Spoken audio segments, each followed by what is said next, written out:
Hello and welcome. Today, it is my great pleasure to introduce someone to the local Lokvani community who has been a pillar of this community for over 50 years. Neena Gulati, who really needs no introduction to the Boston area, has kindly consented to share some of her experiences building the first Indian classical dance school in Boston and sustaining it for over 50 years.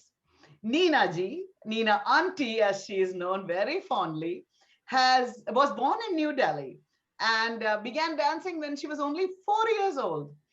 She performed her Arangetam at the Fine Arts Theatre in New Delhi in 1961, which was very well received at that time.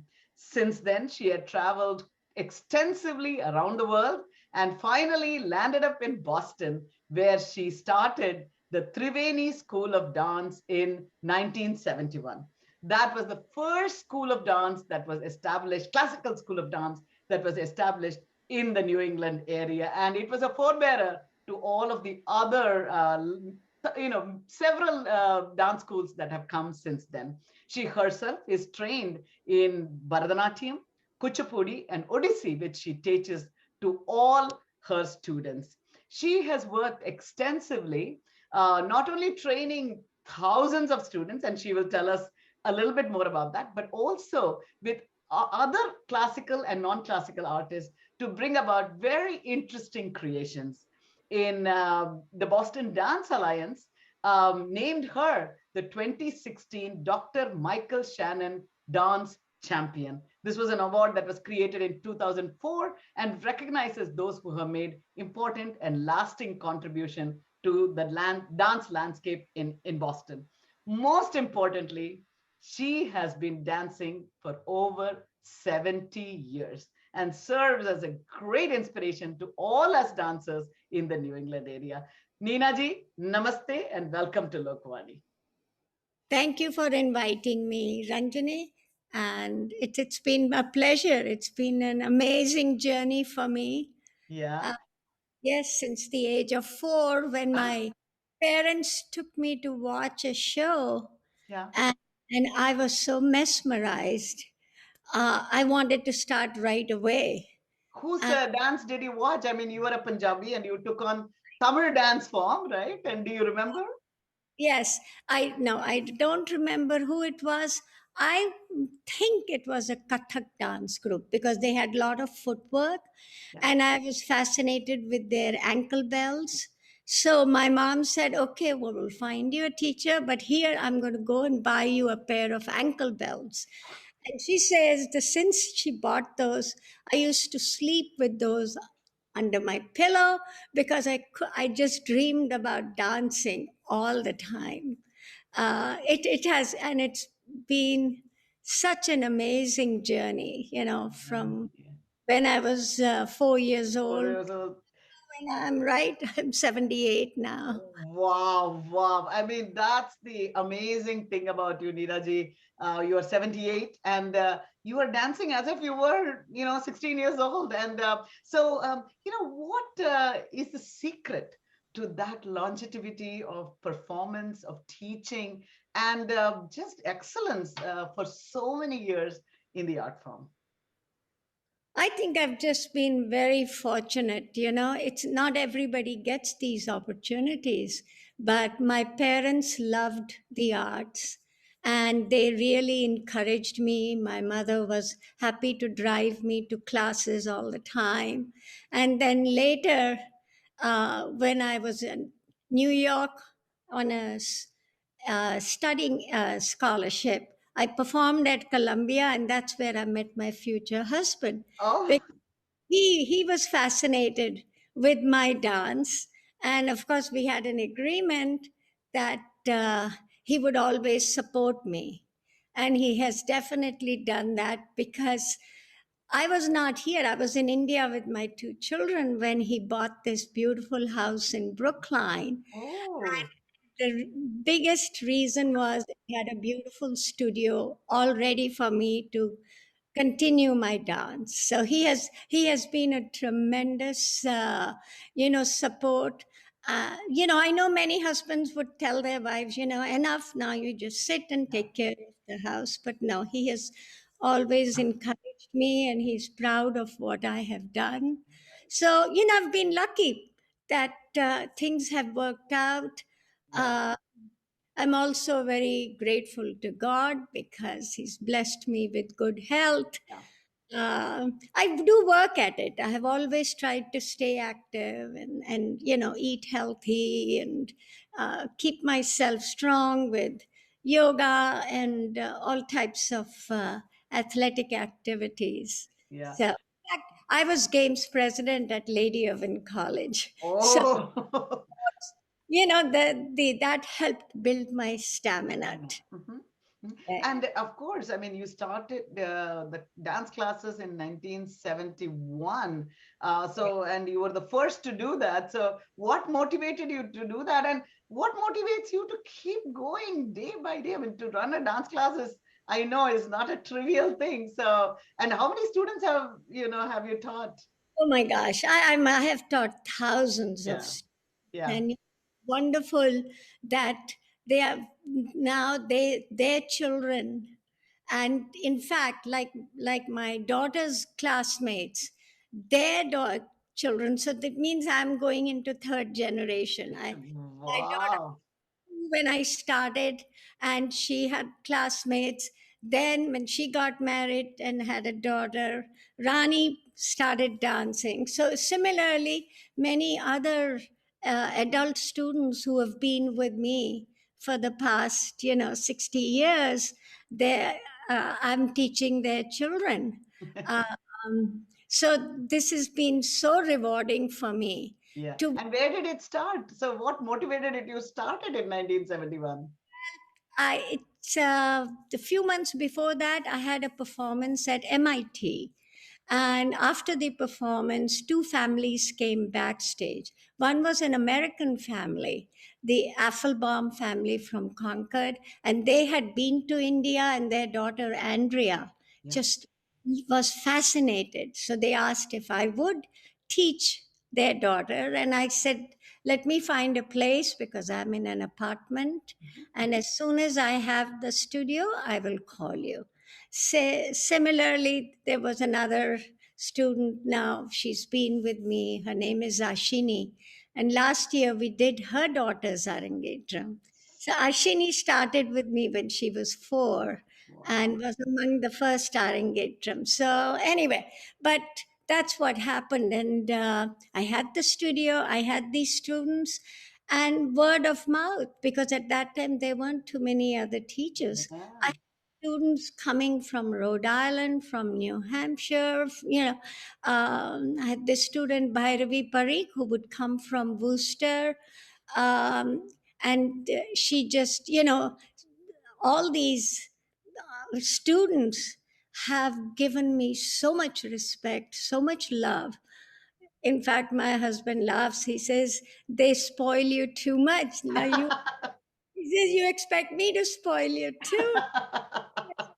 You have no idea. I mean, I have a suitcase full of thank you cards. And it's not just students, it's their parents who are so appreciative of, you know, that their children are able to keep up with their roots because, through this dance. Wow. Uh, in fact, the families that really are super appreciative are many Americans Mm, have adopted Indian children. mm. I had this mother, Lindsay Byrne, who adopted 4 girls. And her daughter, Tulsi, started dance with me when they were living in Brighton. Yeah. And they moved to Amherst because she was in education with the government. And I gave her names of teachers in that area. I said, Tulsi loves it, take her Yeah. there. And Tulsi told her, I only want to learn from Neena Auntie. And Lindsay, for 4 years, every Saturday she was driving Tulsi. Wow. And when I went to Amherst for Tulsi's Arangetram, I said, Tulsi, I don't know, Lindsay, how you did. one trip for me was Beautiful. right. Amazing. And now I wanted to ask you, this is a very, many of the compositions are in Tamil or Telugu, and yet, I mean, with, even if the language is not familiar, you have really, taken on this art as yourself. How does that work, and what motivates you to, do that rather than study Kathak or something where the language might be more familiar to you? Well, I've been again fortunate. My Bharatnatyam Guruji, with whom Guru Venkatramanji, he spoke English well. Yeah, And most of his students being in Delhi, they were all North Indians. yeah, So he would really explain the stories. And that has helped me because I do the same with all my students absolutely. here. Yeah, I make it a point that they understand everything they are learning. yeah, And similarly, when added Kuchipudi to my repertoire, Raja Reddy ji, he speaks well, yeah. and he really took extra trouble to have me write down every song and explain. So this I have continued with my students. Beautiful, beautiful. Yeah, and it's interesting that you teach across genres, right? All three, Kuchipudi, Odissi, and Bharatanatyam to your children. What motivated you to do that? I mean, it's not often that people go across genres. Is my Bharatnatyam Guruji, who was diabetic, Guru Venkatramanji, he died early. So, two of other senior students of his and myself, I was back and forth because I was studying then in America. Yeah. When I went back, one of my classmates, Nalini, she said, Neena, there is this very fine Odissi guru, and I've loved. Do you want to try? And I said, of course, I would like to try. And this was Srinath Rautji, and he was amazing. I was mesmerized. I never thought he was a short, plump man, but he was so graceful. His movements were so fluid. I was totally mesmerized, and I loved from that day on. I couldn't stop wanting to learn more Odissi. So that was with Odissi. Then, unfortunately, it's really that of both things. He died in a accident. He used to have his motor scooter that he Yeah. would come to Yeah. houses, and a bus just cut him through. Oh, So we were the three of us, Nalini, Manju, myself, who were learning from. We were very, very, very sad, and we devastated. went and met with his wife. He was young and he had little kids, so it was very disheartening. But um, then moving on to what happened, I was then back in Boston. I was married by Yeah. then and living, and Raja and Radha Reddy ji came to perform here. Ah, And when I saw their kuchipudi, that was again fascinating right, because each style has its beauty. You right, know, it's not that one is better than the right, other. right. I love Bharatnatyam, I love Odissi, and Kuchipudi was so vibrant, and they are beautiful performers. And I found out that they live a mile away from my parents' Oh, house.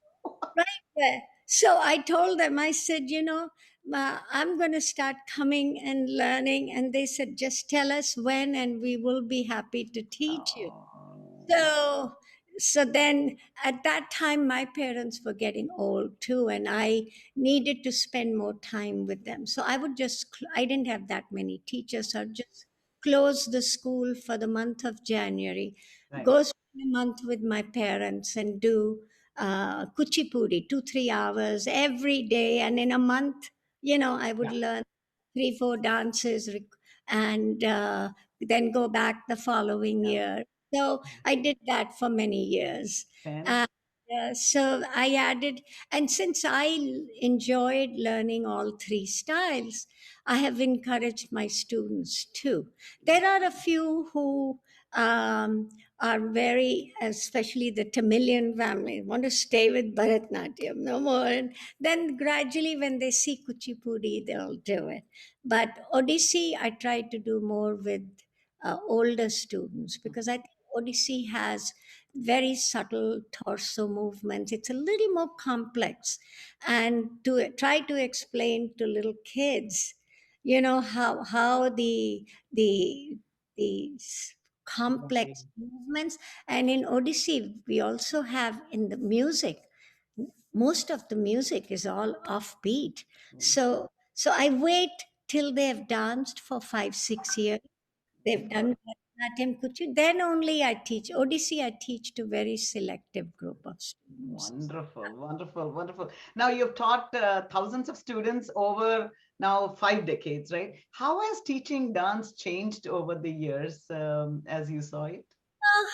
It's the only way it has changed it. Of course, before it was all very traditional, everything done the way I learned when I was in India. Yeah, But then, uh, about 20 years ago, maybe 25, one of my American students, she was so fascinated with our abhinaya, which you don't see in Western yeah, dance, and this elaborate language of hand gestures and facial expression.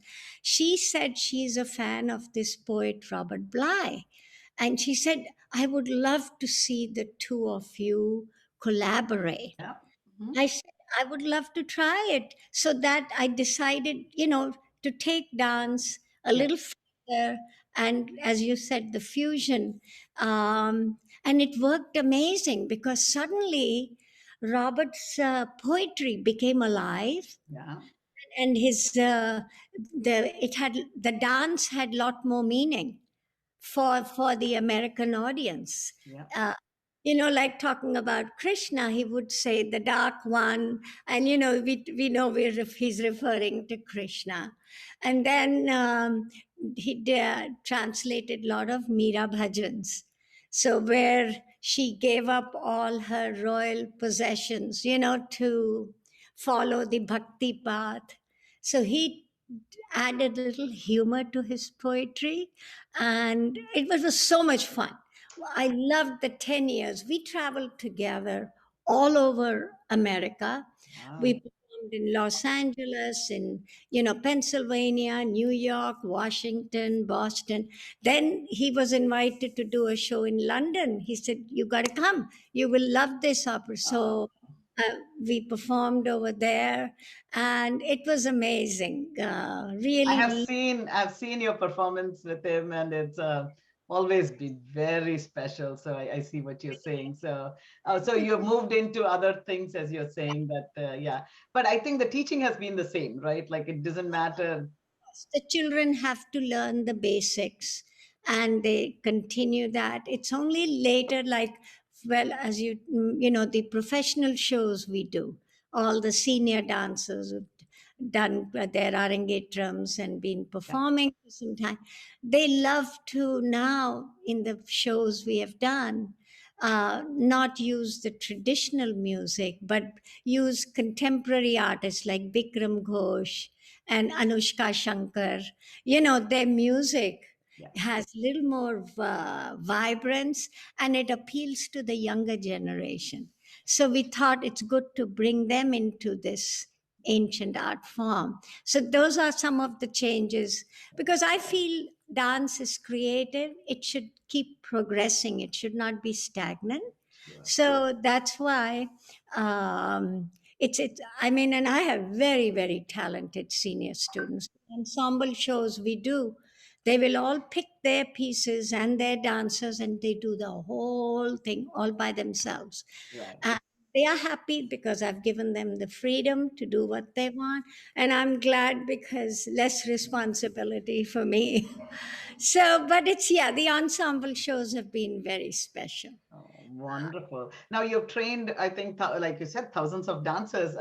Who are the people who stand out in your mind, and what are the outcomes that you feel special? For example, I think you mentioned Tulsi. She was special because she drove so much. So, are there other people that Yeah. you would Right. like to talk about? Well, you talk about Tulsi. So last 2 years, because of the pandemic, we've been teaching via Zoom. Yeah. Tulsi, who's got married and is living in New York, she heard that Nina Auntie is teaching via Zoom.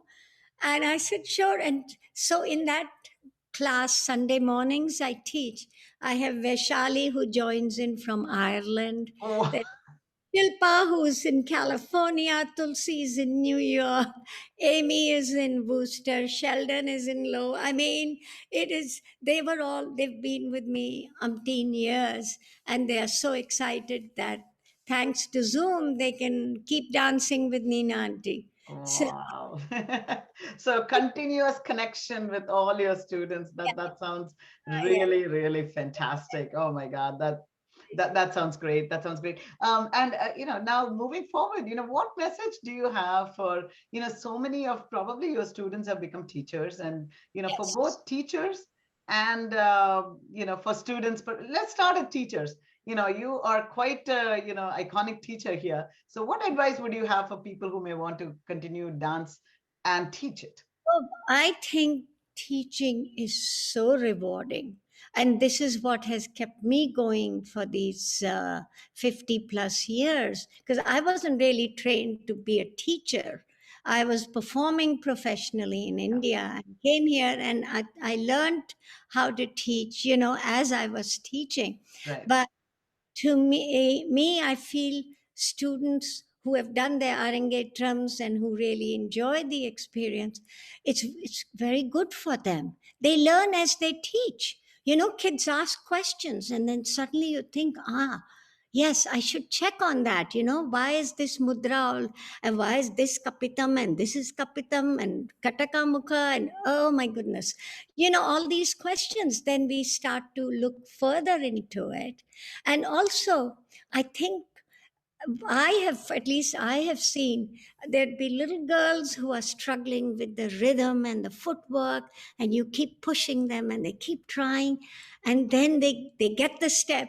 Neena Auntie, I got it. And the excitement is so rewarding for me because it shows that they are really wanting to learn this beautiful art form and be good at it. And all the teachers find it very I have right now 15 teachers helping me. Wow. Yeah, senior students who have been away to college and back. Neena Auntie, we are in Boston, we are ready to teach. I said welcome. Because Wow. Wow. no, So you still continue to teach at a very, with every day and all of that. Then that's really inspirational, Neena ji, to teach every single day for 50 years. It's yes, not a joke. So that's it's rewarding and I look yeah. forward to it. And what message do you have for students taking on this art form? Well, I mean, I think they are lucky to have this opportunity because it is a beautiful art form. Yeah. And also, um, for them, once they have achieved their, performed their Arangetram, I encourage them to teach so that they will learn Yeah. more about it. I mean, and they do, and they love it. So, I besides Wendy, who's been with me for 45 years since she was 7, and she saw us perform at the Somerville Arts Festival, and she came running to me. I really want to learn this, so I said, "Okay, let me talk to your mom." And when she did her arangetram, her mom Pat Jalen, who's one of the select men there, she said, "Neena, I thought this will be a fad, but the more she dances with you, the more she wants to do more, Yeah. learn." And so, similarly, I have this student, Omi, who last year she walked into the studio and she says, "Neena Auntie, it's 30 years since I've been coming here." And Okay. no stop. Even when she was in college at Mount Holyoke, She she would come. every Wednesday she was on the bus for her class. In fact, her group has their password is Wednesday 5:30 forever. Wow. Wow. So Wow, Neeraji. Wow, Neeraji. That's along with her, there's Priyanka who created that, and so they've all been. It's amazing. So yeah, so it really helps. yeah, That's what school grows with. Is you have wonderful teachers who really care about it and feel the passion. yeah.